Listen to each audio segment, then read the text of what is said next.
Well, that's one way to get into a theme park without an admission ticket. Hey everybody, and welcome to Groove Builders, the show where we create together. I'm your host, Disorderlycone, and in this episode, we're going to be building the Yukon Striker from our friends over at CoasterDynamix. And we're going to be telling you everything you need to know to be able to build one of these roller coasters at home. Like, what tools are you going to need? What are the tricky bits? And does it actually all go together? These are great questions, and we're going to get the answers. Let's go back in time to where I actually started this project and see if we can actually figure this out while I try to get onto this coaster.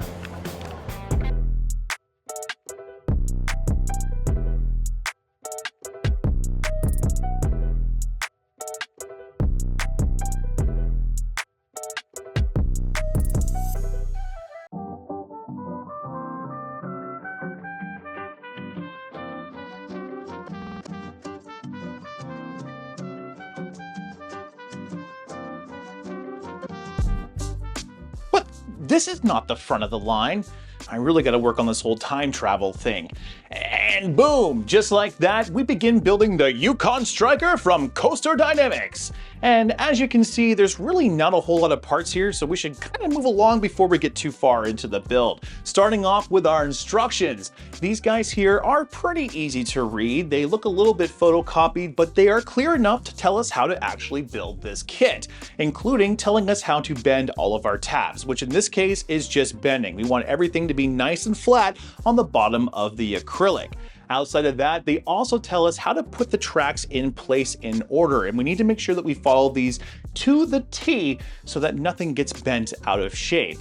The next thing we need to talk about is our tools for this build, and the first tool that I'm going to recommend is a good pair of nippers. These are great for cutting out all of our parts out of our sheet. And not only that, but they allow us to be able to get right up to the piece and cut them out, leaving a little bit of metal as possible on our part. You don't want any leftover metal on any of your pieces. These are called burrs, and they get in the way of our parts going together, but they're also unsightly on our roller coaster. So again, a good pair of nippers is key to getting this build done correctly. The next thing I'm going to recommend is a good pair of pliers. These are great for shaping the majority of our pieces and also securing all of our tabs. I really like these particular pliers because they don't have any teeth on the inside and they come to a good point, allowing me to shape even the most smallest pieces without leaving any marks on them. The next tool I'm going to recommend is a dapping punch, but a thick marker works just as good. These are great for shaping all of our cylindrical pieces. We'll just take our part and wrap it around here, and this will create a nice uniform shape. Again, a big thick marker can work just as well, but you need to make sure it has a good cylindrical shaft. Otherwise, it will warp the parts. Now again, these are just our suggestions, and you really don't need anything but nippers and tweezers to build this roller coaster. But of course, having the extra tools will make everything a little bit easier for you. All right, we've looked at our instructions and we've talked tools. Let's get into our roller coaster.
All right, now as you've seen so far, we've been very careful placing all of our pieces into the base, and that's because our pieces are super thin and very easy to warp or misshape.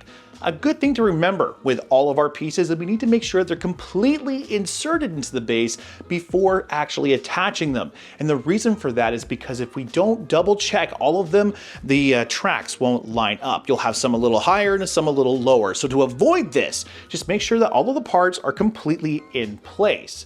The next thing to keep in mind is when it comes to bending any of our cylindrical areas, any of our turns or things like that, we want to use a bigger tool first for this bend before going to a smaller one. And that's because we want to avoid any kind of creasing with these tracks. If you crease this, it's all over. So again, using a nice bigger tool first to get that cylindrical bend and then working your way down is a really good way to get this done correctly. And finally, some of our pieces here have longer tabs on the bottom, which can be great for helping us trying to line everything up on the base. If you find that some of your pieces are a little bit out, you can make some small corrections. Just be careful though, because sometimes some of the corrections we can make with these wiry builds can really have effect on the overall model. So just make sure that any kind of little detail you're adjusting is just a little adjustment and nothing too big.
And boom, there we have it, the Yukon Striker from CoasterDynamix in all of its glory. This build was a lot of fun to put together, but not typical of our 3D metal models, and that's mostly because of this spaghetti structure that we have to build. This little structure here is a little complicated to put together correctly, and it's not because the pieces are, misplaced. It's actually because the parts themselves are super fragile, and you have to be very careful not to misshape or warp them while putting them into place, especially when it comes to these big bends here, like on our little drop. This little area here, I would highly recommend bringing up to the plate a few times to make sure that you're getting the bend in the proper place. If you put this bend in the wrong spot, you're going to have to lay the part out completely flat and do your best to make sure all the little bends are out. You don't want that. Go ahead, line it up, and see if everything works out, then make your bend. That will save you a little bit of headache. The next thing to look out for is these little side supports here for our roller coaster. These side supports have to be bent out 90 degrees, and if you try to do this after they're installed, you run the risk of course warping the pieces again. So to avoid that, go ahead and put these in place beforehand and then install the pieces. This way you kind of run the least amount of risk of warping these parts. It's almost inevitable it's going to happen, but you can really minimize it just by taking a little bit more time. Overall, I really like this build, but I do wish it had a little bit more detail throughout it, especially what we know with 3D metal models can be. Seeing this right here almost seems super simplistic, but at the same time, this is great for new builders out there that maybe aren't really used to 3D metal models and want to get their hands a little wet. Alright Groovers, that brings us to the end of our show. I had a great time building the CoasterDynamix Yukon Striker with you, and if you guys had a good time, don't forget to press that like button. For more videos like this, hit subscribe as well, as we got all kinds of cool content coming out in the future, and I would love to have you there. Looking to build a couple of 3D models for yourself? Check out groovebuilders.ca. We have all kinds of cool builds on there at great prices with fast shipping to the United States and Canada. Until next time, keep building. I wonder if that kid's still holding my place in line.